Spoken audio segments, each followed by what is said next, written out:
Un truc qui est intéressant, c'est quand même que la philo va être assez dans un rapport assez paradoxal avec la question des preuves de l'existence de Dieu. Il fut un temps, il y a 50 ans, on n'avait plus personne dans les facs de philo qui défendait les preuves de l'existence de Dieu.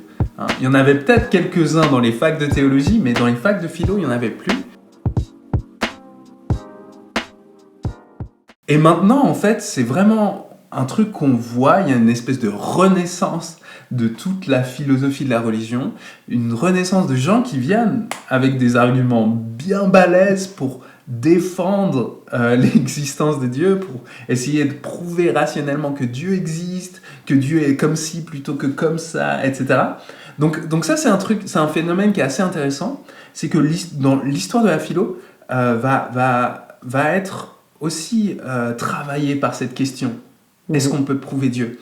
Et il y a eu toute une tendance, notamment avec Kant, qui va dire « Ah, mais ça, on ne peut pas faire, c'est au-delà du domaine de la raison. » Et ensuite, il y a maintenant une espèce de retour, de dire « Oui, mais on n'est pas obligé d'accepter les présupposés de Kant, et en fait, on peut quand même discuter de ça. » Moi, je crois qu'il y a des bonnes preuves de l'existence de Dieu. Et du coup, il y a une espèce de retour de ça. Et je pense que, philosophiquement, avec toute la critique qu'on appelle postmoderne, toute la critique du fait qu'on peut jamais avoir une connaissance neutre des choses. On ne peut pas avoir une connaissance neutre de la réalité. La réalité, elle se connaît depuis ton point de vue.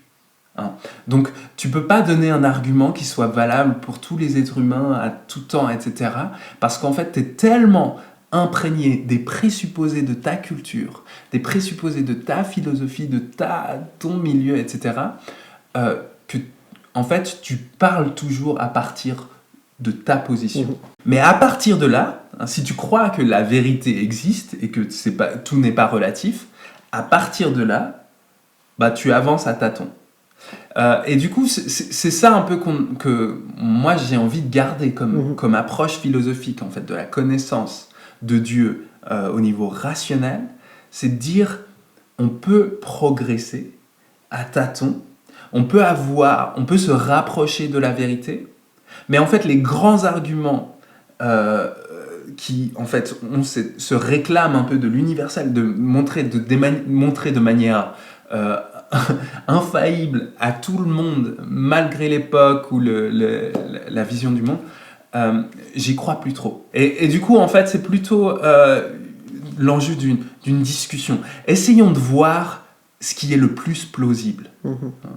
Et ça, c'est un truc, je sais qu'on est dans une société où les gens ils ont tendance à dire « Ah, mais tout est relatif, chacun ses convictions et tout. » J'aime bien l'aspect de la tolérance, tu vois, ça veut dire que genre, tout le monde a le droit, la liberté de croire ce qu'il croit, etc., liberté de croyance. Mais j'ai envie de dire, on a quand même envie d'aller discuter, non ? On a quand même envie d'aller chercher la vérité. Donc, je crois qu'il y a une limite au tout est relatif, il y a une limite à ça, mais en même temps, il y a une vérité derrière qui dit, non, mais ok, on a tous nos déterminations culturelles, contextuelles, mais alors cherchons ensemble, tu vois, allons se confronter, allons voir ce qui est plausible, ce qui nous convainc vraiment intellectuellement. Il y a des choses qui ne nous convainquent pas du tout, genre que la Terre est plate, ou ce genre de truc. Je suis pas convaincu, mais du coup, il y a des trucs qu'on peut éliminer. Et si vraiment tu me dis que Dieu c'est pas crédible, alors éliminons ça, mais allons d'abord se confronter aux preuves de l'existence de Dieu.